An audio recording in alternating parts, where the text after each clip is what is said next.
Hello everyone. तो last video में हमने देखा था स्टीरियो आइसोमर्स के कैलकुलेशन के बारे में कि कैसे हम लोग जो है स्टीरियो आइसोमर को कैलकुलेट करते हैं, फॉर्मूला को कंसीडर किए थे हम लोग। अब आगे ज्योमेट्रिकल आइसोमेरिज्म। तो ज्योमेट्रिकल आइसोमेरिज्म है क्या? तो शुरुआत में ही हमने देखा था कि स्टीरियो आइसोमेरिज्म दो टाइप के होते हैं, कॉन्फ़िगरेशनल और कन्फॉर्मेशनल। और कॉन्फ़िगरेशनल के फिर दो टाइप, ऑप्टिकल आइसोमेरिज्म और ज्योमेट्रिकल आइसोमेरिज्म। तो ऑप्टिकल आइसोमेरिज्म के बारे में डिस्कस हमने किया है। अब ज्योमेट्रिकल आइसोमेरिज्म, तो ये ज्योमेट्रिकल आइसोमेरिज्म क्या होता है?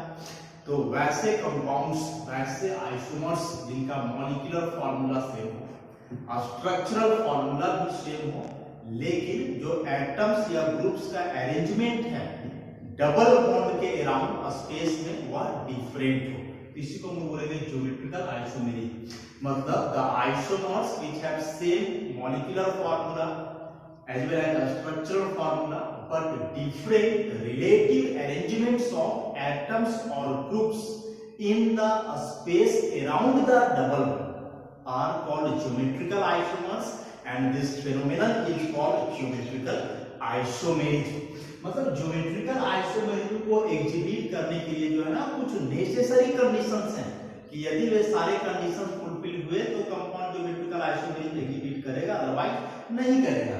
तो सबसे पहला कंडीशन इसमें क्या होगा कि जो कंपाउंड है उसमें डबल बॉन्ड होना चाहिए, चाहे कार्बन कार्बन डबल बॉन्ड हो सकता है या कार्बन नाइट्रोजन डबल बॉन्ड हो सकता है, ऐसे।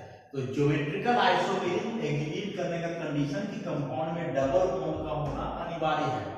अब हमने पीछे देखा है कि जो डबल बॉन्ड होता है ना वह एक रिंग के इक्विवेलेंट होता है। तो या तो कंपाउंड में डबल बॉन्ड होना चाहिए या फिर ऐसा कोई रिंग होना चाहिए, तब रिंग ऐसा। तो डबल बॉन्ड एक रिंग का इक्विवेलेंट है, इसीलिए ज्योमेट्रिकल आइसोमेरिज्म एग्जीक्यूट करने के लिए कंपाउंड में डबल बॉन्ड हो या फिर डबल बॉन्ड की जगह जो है एक रिंग हो, दोनों में से कोई एक चीज होना चाहिए, तभी कंपाउंड ज्योमेट्रिकल आइसोमेरिज्म शो करेगा, अदरवाइज नहीं करेगा।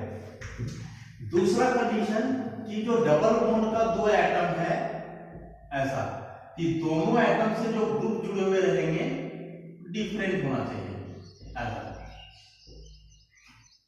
कि एक कार्बन का जो दो ग्रुप है दोनों ग्रुप डिफरेंट ही होना चाहिए, वैसे इस कार्बन का दोनों ग्रुप डिफरेंट होना चाहिए। अभी दोनों को कंपेयर करेंगे तो ग्रुप सेम भी हो सकते हैं, डिफरेंट भी हो सकते हैं, लेकिन ईच कार्बन में जो दो ग्रुप जुड़ा हुआ है वो डिफरेंट होना चाहिए। या फिर ऐसे भी अरेंजमेंट हो सकता है, यहाँ भी ए, यहाँ ए और यहाँ मान लें कि डी हो और यहाँ ई हो, ऐसा। ये दोनों ग्रुप अलग है लेकिन ई दोनों ग्रुप जो है आइडेंटिकल है, तो कम से कम दो ग्रुप जो है इसमें आइडेंटिकल होना चाहिए। या फिर हम लोग ऐसे बोले कि प्रत्येक कार्बन का जो दो ग्रुप है वो आपस में डिफरेंट होना चाहिए, या फिर ऐसे भी हो सकता है चारों अलग ए बी डी ई, ऐसा सब ग्रुप अलग है, तो यह कंपाउंड भी ज्योमेट्रिकल आइसोमेरिज्म एग्जीक्यूट करेगा। तो क्या बताया हमने कि एक कार्बन से जो दो ग्रुप जुड़ा हुआ है वह दोनों ग्रुप डिफरेंट होने चाहिए, सेम नहीं होना चाहिए, मतलब इस टाइप का नहीं होना चाहिए, ए बी और यहाँ डी। तो ए दोनों ग्रुप डिफरेंट है, ठीक है, लेकिन यहाँ ये दोनों ग्रुप जो है सेम है, इसका मतलब यह कंपाउंड ज्योमेट्रिकल आइसोमेरिज्म एग्जीक्यूट नहीं करेगा। तो ज्योमेट्रिकल आइसोमेरिज्म एग्जीक्यूट करने का कंडीशन कि कंपाउंड में डबल बॉन्ड होना चाहिए या फिर रिंग होना चाहिए, उसके बाद कि डबल बॉन्ड के प्रत्येक कार्बन से जो दो ग्रुप जुड़ा हुआ है वह दोनों डिफरेंट होना चाहिए, यहाँ भी दोनों डिफरेंट। हाँ, दोनों कार्बन को लेंगे तो इसके ग्रुप आपस में सेम भी हो सकते हैं, डिफरेंट भी हो सकते हैं, वो मैटर नहीं करता है, लेकिन एक ही कार्बन से जुड़ा हुआ दोनों ग्रुप यदि सेम आ जाए तो फिर वैसे कंपाउंड जो है ज्योमेट्रिकल आइसोमेरिज्म एग्जीक्यूट नहीं करेगा। अब ज्योमेट्रिकल आइसोमेरिज्म में जो है हम लोग इसमें कुछ नोटेशन देते हैं, जैसे पीछे हम लोग DLRS नोटेशन टाइप का देखे हैं, वैसे ज्योमेट्रिकल आइसोमेरिज्म में भी जो है कोई नोटेशन देंगे। तो सबसे पहले इसमें आता है सिस एंड ट्रांस आइसोमर्स। बड़ा सिंपल सा है कि ए बी, यहाँ भी ए और यहाँ भी बी, और एक इसका एलिमेंट ऐसे ए बी पी ई, तो सिस और ट्रांस जो है इसका नोटेशन हम लोग कब देते हैं? तो सिस ट्रांस नोटेशन तब दिया जाता है जब डबल बॉन्ड के दोनों कार्बन एटम्स का एकक ग्रुप कम से कम सेम हो। यहाँ दोनों पेयर सेम है, ए भी मैच कर जा रहा है, बी भी मैच कर जा रहा है, कि दोनों पेयर सेम होना जरूरी नहीं है, कम से कम एक पेयर सेम होना अनिवार्य है, तब सिस ट्रांस नोटेशन दिया जाता है।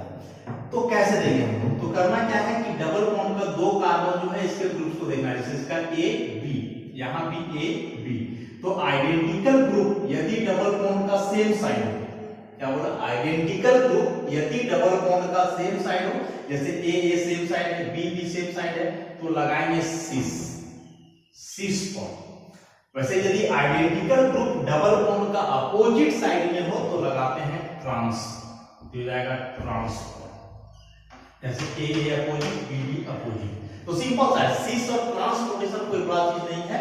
सिस कब लगाएंगे? जब डबल बॉन्ड के दोनों कार्बन एटम्स का आइडेंटिकल ग्रुप डबल बॉन्ड का सेम साइड हो तो लगाएंगे सिस, और यदि दो आइडेंटिकल ग्रुप्स डबल बॉन्ड के अपोजिट साइड हो तो लगाएंगे ट्रांस। तो सिस और ट्रांस का जो है ज्योमेट्रिकल आइसोमर्स का कुछ एग्जांपल देखेंगे। तो सबसे पहले अभी जो बताया सिस और ट्रांस नोटेशन, तो उसी के लिए जो है कुछ एग्जांपल है। जैसे ये दोनों कंपाउंड को देखें, डबल बॉन्ड का एक कार्बन एटम हुआ, इस कार्बन में एक क्लोरीन एक हाइड्रोजन, यहाँ भी कार्बन में एक क्लोरीन एक हाइड्रोजन, तो क्लोरीन क्लोरीन आइडेंटिकल हुआ, हाइड्रोजन हाइड्रोजन भी आइडेंटिकल हुआ। सेम चीज यहाँ है। ये दोनों में अंतर क्या है कि यहाँ ये जो आइडेंटिकल ग्रुप है ना डबल बॉन्ड का सेम साइड है, जैसे दोनों Cl एक तरफ है, दोनों हाइड्रोजन एक तरफ है, यहाँ Cl अपोजिट आ गया, यहाँ हाइड्रोजन अपोजिट आ गया। तो जब आइडेंटिकल ग्रुप डबल बॉन्ड का सेम साइड में हो तो हम लोग लगाते हैं सिस डाइक्लोरो इथीन। वैसे यहाँ अपोजिट साइड में है तो लगाएंगे ट्रांस, और नाम वही रहेगा डाइक्लोरो इथीन। सिस और ट्रांस लगा दिए हैं तो यहाँ 1 2 लगाने की आवश्यकता नहीं है। सिस और ट्रांस से ही अंडरस्टूड है कि यह दोनों क्लोरीन जो है वो अलग अलग कार्बन पे है, क्योंकि एक ही कार्बन पे दोनों क्लोरीन रहेगा तो सिस और ट्रांस का होना पॉसिबल नहीं है। तो ये दोनों जो है एक दूसरे का होगा ज्योमेट्रिकल आइसोमर्स, ज्योमेट्रिकल आइसोमर्स ऐसा। वैसे यहाँ देखें तो ये कार्बन में COOH हाइड्रोजन, यहाँ भी कार्बन में COOH हाइड्रोजन, तो ये दोनों आइडेंटिकल ग्रुप एक ही साइड ऐसा।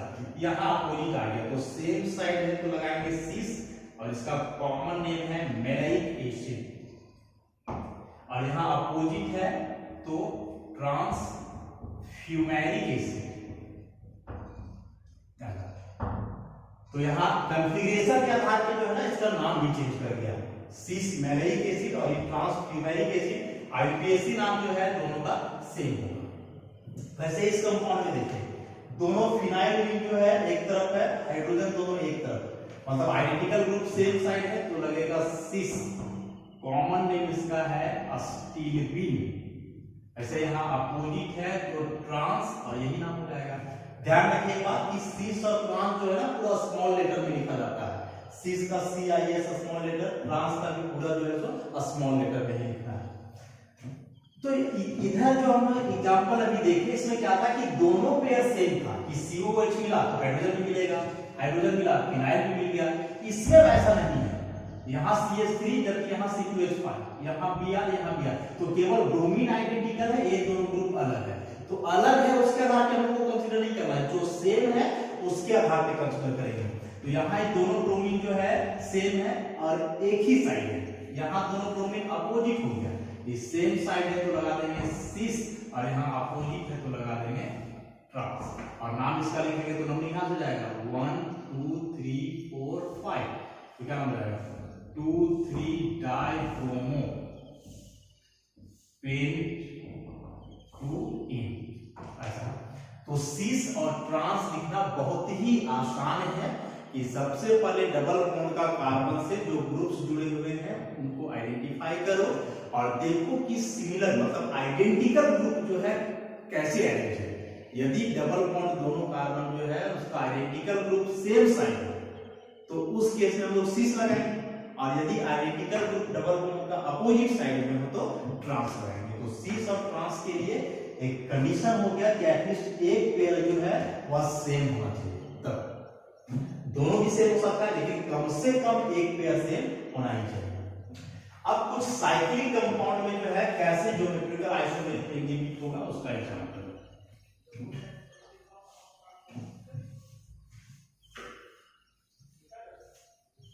जैसे कोई साइक्लिक कंपाउंड है साइक्लोहेक्सेन,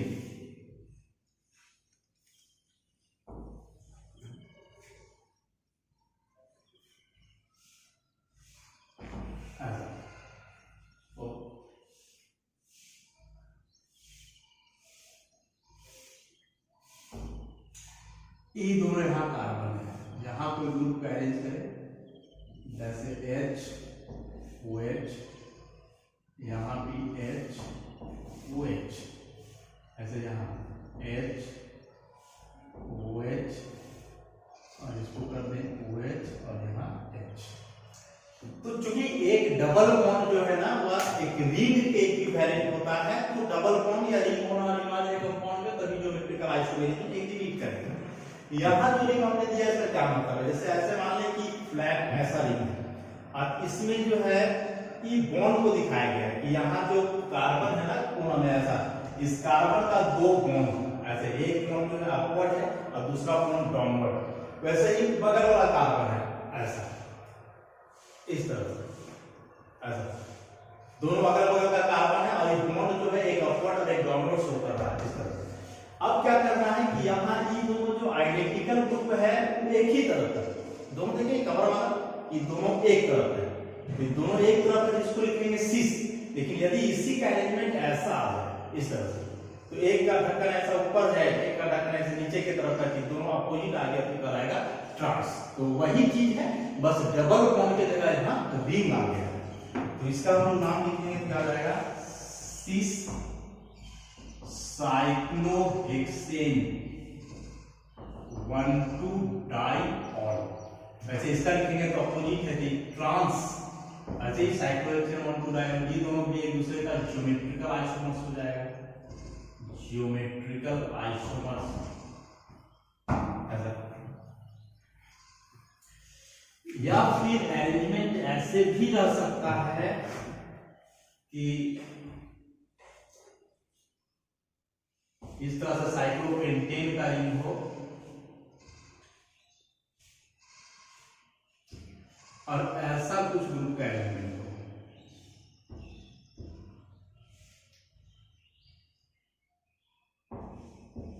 और एक एलिमेंट ऐसा ऐसा।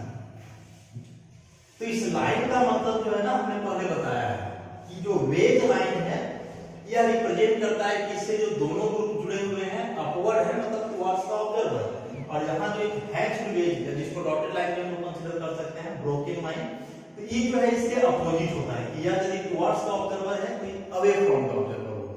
तो इस लाइन के आधार से हम लोग यहाँ पता करेंगे इसको कि लाइन के आधार पर अरेंजमेंट कैसा होगा। तो यहाँ जो है दोनों सेम लाइन, मतलब दोनों वेज लाइन है, इसका मतलब हुआ कि दोनों ग्रुप एक ही तरफ है, ऐसा कि साइक्लोपेंटेन का रिंग है तो ये दोनों ग्रुप यहाँ सेम साइड है क्योंकि दोनों लाइन एक ही है। लेकिन इसमें जो है एक वेज लाइन है और दूसरा ब्रोकन लाइन है, इस केस में एलिमेंट इसका उल्टा हो गया कि एक ग्रुप यदि ऊपर है तो दूसरा ग्रुप नीचे है, वैसे नाम लिखना हम लोग को। यहाँ दोनों सेम है तो ये हो जाएगा सिस, और इसमें अपोजिट है जिसका नाम हम लोग लिख देंगे ट्रांस। तो सिस और ट्रांस लिखना बहुत ही आसान चीज है। तो बहुत सारे एग्जांपल जो है हम लोग देखे, ऐसे अपने से भी आप लोग एग्जांपल को कंसीडर कर सकते हैं। तो यहाँ भी हमने क्या देखा कि चारों ग्रुप सेम नहीं हो सकता है, इसमें एटलीस्ट दो जो है एक जैसा होना चाहिए और बाकी दो जो बचा वो दोनों सेम भी हो सकता है, डिफरेंट भी हो सकता है, मतलब एक पेयर कम से कम सेम होना चाहिए। चारों सेम रहेगा तो ज्योमेट्रिकल आइसोमेरिज्म नहीं होगा, तीन भी सेम रहेगा तो नहीं होगा। मतलब यदि ऐसा कंपाउंड CH3 CBr CPr ऐसा नहीं शो करेगा क्योंकि ई दोनों ब्रोमीन को देखेंगे तो सिस हो जाएगा, फिर ई दोनों को देखेंगे तो ट्रांस हो जाएगा, दोनों का इंटीग्रेशन आ रहा है, इसका हम नहीं लिख सकते हैं। एक ही पेयर जो है मतलब कार्बन का जो दो ग्रुप जुड़ा हुआ है ये दोनों जो है सो डिफरेंट होना चाहिए। अब यदि यह चारों ग्रुप अलग अलग मतलब CH3Br ऐसा हो, CH3 CBr C यहाँ Cl आ जाए, यहाँ CH5 आ जाए, इस तरह का चारों ग्रुप जो है यहाँ अलग अलग है। ज्योमेट्री का आइसोटोनिक शो करेगा, लेकिन इसका नाम हम लोग सी सब ट्रांस नहीं लिखेंगे, इसका जो है नोटेशन या कॉन्फ़िगरेशन अलग तरीके से दिया जाता है, जिसको आगे हम लोग कंसीडर करेंगे। तो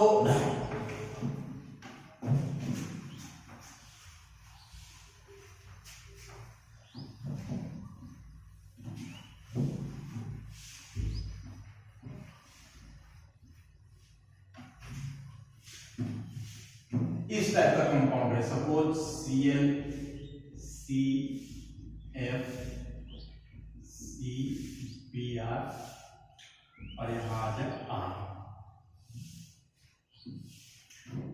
फिर है CCl F CIBr।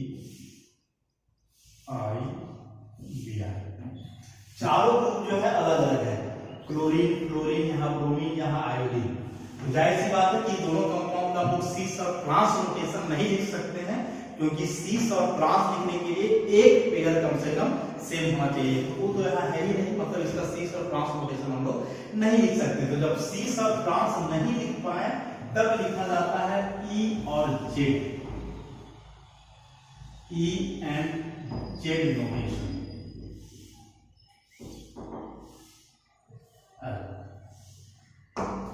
तो ई और जेड का क्या मतलब है, तो ई आया है इंट जीजे नामक वर्ड से और जेड आया है जुसामिन नामक वर्ड से। इसका मतलब होता है अक्रॉस और इसका मतलब होता है टुगेदर। ये दोनों जो है जर्मन वर्ड है, जर्मन वर्ड्स ऐसा। तो जब चारों ग्रुप ऐसा डिफरेंट हो तब जो है हम लोग सिस ट्रांस ना लिख करके ई और जेड लिखते हैं। ई और जेड कैसे लिखते हैं, तो इसमें क्या किया जाता है कि डबल बॉन्ड का जो कार्बन है उस कार्बन से जो दोनों ग्रुप जुड़ा हुआ है ना, ये दोनों ग्रुप का प्रायोरिटी पता किया जाता है, 1 2 नंबरिंग करते हैं। कैसे, तो एटॉमिक नंबर के आधार पर, जिसका एटॉमिक नंबर ज्यादा 1, जिसका कम 2 हो जाएगा। तो जैसे इस कार्बन में ब्रोमीन और आयोडीन, जाहिर सी बात है आयोडीन का एटॉमिक नंबर ज्यादा होता है, तो इस आयोडीन को हम लोग देंगे नंबर 1, ब्रोमीन को दे देंगे नंबर 2। वैसे इस कार्बन का अलग देखना है कि यहाँ क्लोरीन और यहाँ फ्लोरीन, तो क्लोरीन और फ्लोरीन में क्लोरीन का ज्यादा, तो ये हो जाएगा 1 और फ्लोरीन वाला हो जाएगा 2। वैसे यहाँ क्लोरीन का 1, फ्लोरीन का 2, आयोडीन का 1 और ब्रोमीन का 2। ऐसा नंबरिंग करने के बाद क्या करना है कि देखना है जो 1 नंबर वाला ग्रुप है वो किधर है, डबल बॉन्ड का सेम साइड की अपोजिट साइड। तो यदि 1 नंबर वाला ग्रुप डबल बॉन्ड का सेम साइड हो तो लगाएंगे जेड, जेड माने जुसामिन मतलब टुगेदर में एक तरफ है या एक साथ है। और यदि 1 नंबर वाला ग्रुप डबल बॉन्ड के अपोजिट साइड हो तो लगाएंगे ई, ई का मतलब इंडिविजुअल माने अक्रॉस, एक दूसरे से दूर। तो यहां देखिए 1 1 वाला जो है ना एक दूसरे से दूर है, अक्रॉस है, तो ये लगाएंगे ई फॉर। और यहां देखें तो दोनों बार वाला सेम साइड आ गया, तो ये हो जाएगा जेड। फिर कुछ एग्जांपल्स और, जैसे CH3 C या ऐसे देखें C2H5 CHO और यहाँ OH ऐसे, या फिर कोई कंपाउंड रहे OHC CHO CPR और यहाँ H, इस तरह से रहे, या फिर यहाँ आई कर दें। अब ऐसे लोग सबसे पहले नंबरिंग करेंगे हम लोग 1 2 करके, तो इस कार्बन को देखेंगे, इस कार्बन से 2 ग्रुप जुड़ा हुआ है ऐसा, तो यहाँ CH3 है, यहाँ C2H5 है, जाहिर सी बात है ज्यादा कार्बन है, ये हो जाएगा 1 और ये हो जाएगा 2। फिर यहाँ देखें ये कार्बन डायरेक्ट कार्बन से जुड़ा हुआ है, इधर ऑक्सीजन से जुड़ा हुआ है, तो ऑक्सीजन और कार्बन में ऑक्सीजन का ज्यादा एटॉमिक नंबर, तो 1 और ये जाएगा 2।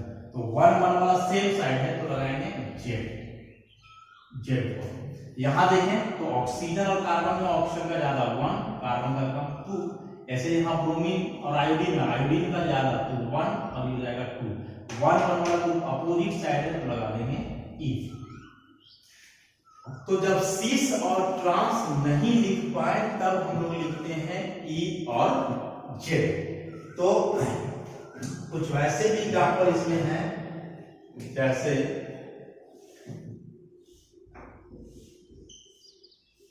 CH3 H Cl, फिर यहां Cl C CH3 और यहां है H। मतलब कंपाउंड में एक से ज्यादा डबल बॉन्ड है, तब कैसे इसका हम लोग जो है नोटेशन करेंगे। तो सबसे पहले यदि इस टाइप का कंपाउंड दिया हुआ है तो इसका हम लोग नंबरिंग करेंगे नॉमेनक्लेचर के अनुसार, जैसे नॉमेनक्लेचर में नंबरिंग होता है।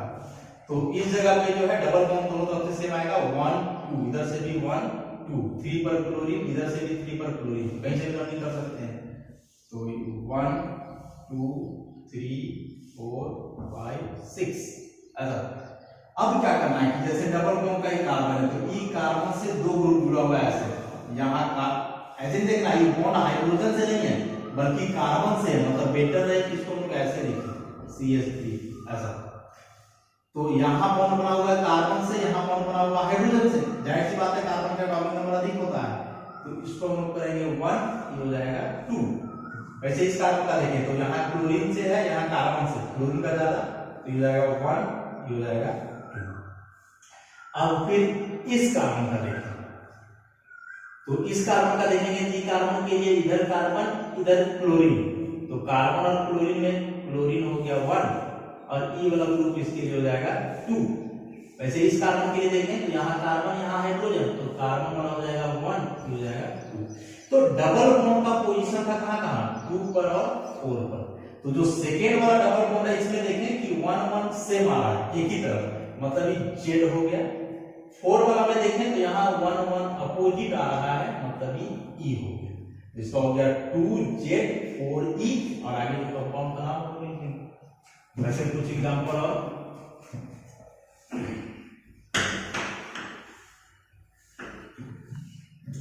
जैसे मान लें कोई कंपाउंड है ClCCHO CH COH CSH ऐसा कोई कंपाउंड दिया हुआ है, इसमें हम लोग को इजेड नोटेशन करना है। तो सबसे पहले नंबरिंग नॉमेनक्लेचर के हिसाब से, तो इस सब में से अल्डिहाइड सबसे मेन फंक्शनल ग्रुप होता है, तो यहां से नंबरिंग 1 2 3 4 5 और हो जाएगा 6। तो इस कार्बन को देखें कि कार्बन में यहां जुड़ा हुआ है क्लोरीन, यहां जुड़ा हुआ है कार्बन, तो जाहिर सी बात है क्लोरीन का एटॉमिक नंबर अधिक, तो 1 हो जाएगा 2। इस कार्बन में देखें यहां कार्बन यहां हाइड्रोजन, तो कार्बन और हाइड्रोजन में कार्बन का ज्यादा, तो ये कार्बन हो जाएगा 1 और ये हाइड्रोजन हो जाएगा 2। मतलब यहाँ जो अभी सेकेंड कार्बन का डबल बॉन्ड है इसमें 1 1 अपोजिट आ रहा है, तो 2E ऐसे 4 वाला के लिए लिखा है। तो इसके लिए देखेंगे इधर जुड़ा हुआ है कार्बन से, यहाँ जुड़ा हुआ ऑक्सीजन से, तो ऑक्सीजन वाला 1 ये हो जाएगा 2। वैसे यहाँ कार्बन जुड़ा हुआ सल्फर से, यहाँ कार्बन से, सल्फर का एटॉमिक नंबर ज्यादा है इसलिए 1 2। माने 1 2 जो है एटॉमिक नंबर के आधार पर देना है, और किसका एटॉमिक नंबर, तो जिस एटम से डबल बॉन्ड का कार्बन डायरेक्ट जुड़ा हुआ है उसके हिसाब से। तो यहाँ भी जो है 1 और 1 अपोजिट साइड आ गया, तो इसका भी कॉन्फ़िगरेशन क्या होगा E, तो 4E ऐसा 2E4। तो जब एक से ज्यादा डबल बॉन्ड रहेगा तो प्रत्येक डबल बॉन्ड का कॉन्फ़िगरेशन जो है अलग अलग असाइन किया जाता है, जैसा कि हमने अभी इधर एग्जांपल में देखा। एक बात याद रखना है कि EZ को सिस ट्रांस के साथ कंफ्यूज नहीं करना है। सिस और ट्रांस हम लोग तब इस्तेमाल करेंगे जब कम से कम एक पेयर सेम हो, आइडेंटिकल हो, और जब सिस ट्रांस का इस्तेमाल नहीं करता है, मतलब जब चारों एटम या ग्रुप डिफरेंट हो, तब लगाते हैं लोग E और Z। तो E और Z के सिंपल है कि सबसे पहले प्रायोरिटी ऑर्डर पता करो 1 2 एटॉमिक नंबर के आधार पे, 1 1 वाला ग्रुप यदि अपोजिट साइड है तो E, और 1 1 वाला ग्रुप यदि सेम साइड है तो क्या रहेंगे Z। तो ऐसे हम लोग सिस ट्रांस और EZ नोटेशन जो है कंपाउंड का लिखते हैं। तो सिस ट्रांस और ई जेड नोटेशन के बाद अब हम लोग जो है ज्योमेट्रिकल आइसोमेरिक इन ऑक्साइड्स। तो ये ऑक्साइड्स क्या होते हैं? तो जिस कंपाउंड में इतना ग्रुप रहता है, कार्बन नाइट्रोजन डबल बॉन्ड और नाइट्रोजन से OH, तो ऐसे कंपाउंड को लोग ऑक्साइड बोलते हैं। ऑक्साइड बनता कैसे है? तो अल्डिहाइड या कीटोन का रिएक्शन करवाया जाता है हाइड्रोक्सी एमीन से। OH ग्रुप है इसलिए हाइड्रोक्सी, NH2 है इसलिए एमीन। तो जब अल्डिहाइड या कीटोन का रिएक्शन हाइड्रोक्सी एमीन से करवाते हैं एसिडिक मीडियम में, तो जो प्रोडक्ट बनेगा वही कहलाता है ऑक्साइड। ये अल्डिहाइड से बना है इसलिए बोलेंगे अल्डोक्साइड, और यहाँ कीटोन से बना है इसलिए कहलाएगा कीटोक्साइड। तो ऑक्साइड बनेगा अल्डिहाइड या कीटोन का रिएक्शन करवाने से हाइड्रोक्सी एमीन के साथ एसिडिक मीडियम में। अल्डिहाइड से बन रहा हो तो अल्डोक्साइड और कीटोन से बन रहा हो तो कीटोक्साइड। तो इसमें ऑक्साइड में जो हम लोग नोटेशन देते हैं ना, वह होता है सीन और एंटी के फॉर्म। सीन आइसोमर और एंटी आइसोमर, जैसे सीस होता था वैसे यहाँ सीन होगा, और जैसे वहां ट्रांस होता था वैसे ही यहाँ एंटी होगा। सीन आइसोमर कब लगाते हैं? तो बोल रहा है कि जब H and OH groups are on the same side of double bond, कि जब डबल बॉन्ड का एक ही तरफ H और OH ग्रुप हो तो लगाएंगे सीन, और जब H और OH अपोजिट साइड हो डबल बॉन्ड का तब लगाया जाता है एंटी। मतलब सीन और एंटी हम लोग H और OH के आधार पे लगाते हैं। जैसे यहाँ एक कंपाउंड हमने लिख करके रखा है ऐसा, तो इस H और OH को देखें कि दोनों एक ही तरफ है, तो ये हो जाएगा सीन, और बेंजल्डिहाइड से बना है इसीलिए बेंजल्डोक्साइन, मतलब बेंजल्डिहाइड का ऑक्साइड। वैसे यहाँ H और OH अपोजिट साइड आ गया तो इसमें कर देंगे एंटी, और ये भी बेंजल्डिहाइड से बना है तो बेंजल्डोक्साइन। तो सीन और एंटी हम लोग H और OH के आधार पर लगाएंगे। वैसे यहाँ H और OH सेम साइड है तो सीन, और एसिटल्डिहाइड से बना है तो एसिटल्डोक्साइन। वैसे यहाँ H और OH अपोजिट साइड है तो एंटी, और वही नाम हो जाएगा एसिटल्डोक्साइन। इस तरह तो सीन और एंटी जो यहाँ पे हमने लिखा हुआ H और OH के आधार पर, तो OH ग्रुप तो रहेगा ही फिक्स है, लेकिन H है वो फिक्स नहीं है। अल्डिहाइड रहेगा ना तब H और OH होगा। कीटोक्साइड में कहां है? कीटोक्साइड में तो केवल OH है, यहाँ H तो नहीं दिख रहा है। तो H और OH अल्डोक्साइड में होता है, मतलब अल्डिहाइड वाले ऑक्साइड में, तो उसमें हम लोग सीन और एंटी लिखेंगे H और OH के आधार पर। लेकिन यदि कीटोक्साइड में कीटोन का ऑक्साइड, तब जो है उसका हम लोग कैसे लिखेंगे? तो उसमें क्या कंडीशन है कि इस तरह कह दिया है कीटोक्साइड,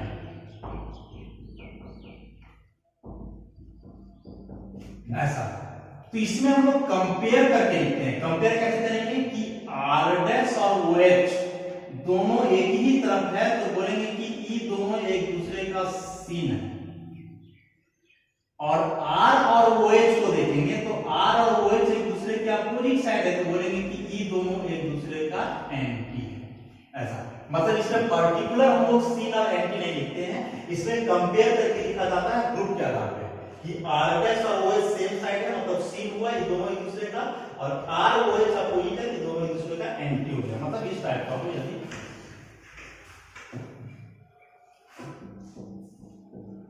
ऐसा CH3N और यहाँ OH2, तो इस केस में देखेंगे हम लोग CH3OH दोनों सेम साइड है, यहाँ क्या लिखेंगे कि CH3 and OH are seen। लेकिन यदि फिनाइल और OH में पूछा जाए तो ये दोनों दूसरे का अपोजिट है तो बोलेंगे ये दोनों दूसरे का क्या हुआ? एंटी, ऐसा। Phenyl and OH are anti, ऐसे करके। तो कीटोक्साइड में कंपेयर करके लिखेंगे, और अल्डोक्साइड में सिंपल है H और OH के आधार पे कि H OH अपोजिट है तो एंटी, और H OH सेम साइड है तो सेम। तो ज्योमेट्रिकल आइसोमेरिक इतने टाइप के होते हैं जिनका नोटेशन हमने देखा, सिस ट्रांस, ई जेड और सीन एंटी। चैप्टर्स में जो है आगे आएंगे ये सारे टर्म्स, और मेनली कॉम्पिटिटिव एग्जाम के लिए भी जो है बहुत ही इंपॉर्टेंट टॉपिक है। तो ध्यान से आप लोग जो है इसको सीखो, बार बार वीडियो को देखो, अपने से कुछ प्रॉब्लम बनाने का प्रैक्टिस करो, और जो दिक्कत होगा उसको जो है हमसे डिस्कस करो। धन्यवाद।